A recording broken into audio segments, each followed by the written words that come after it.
सुरुवातीला पाहायला गेलं तर आपल्या राज्यघटनेमध्ये मूलभूत कर्तव्यांचा समावेश नाही। रशियाच्या राज्यघटनेमध्ये आपल्याला मूलभूत कर्तव्य पाहायला मिळतात, पण ती विखुरलेल्या स्वरूपात, ज्याला आपण डिस्पर्स फंडामेंटल ड्युटीज असं म्हणतो। भारतीय नागरिकांना आपल्या कर्तव्यांची जाणीव करून देण्यासाठी मूलभूत कर्तव्यांचा समावेश करावा लागला। इंदिरा गांधींचं सरकार होतं, इंदिरा गांधींच्या सरकारच्या माध्यमातून स्वर्णसिंग कमिटीची स्थापना करण्यात आली आणि या स्वर्णसिंग कमिटीने दिलेल्या रिपोर्टच्या आधारावर 42वी घटनादुरुस्ती 1976 मध्ये पहिल्यांदाच आपल्या नागरिकांना त्यांच्या कर्तव्यांची जाणीव करून देण्यासाठी मूलभूत कर्तव्यांचा समावेश केला गेला।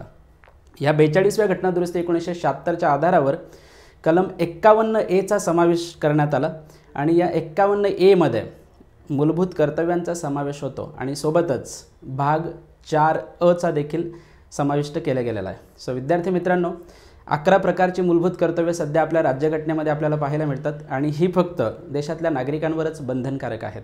थँक्यू।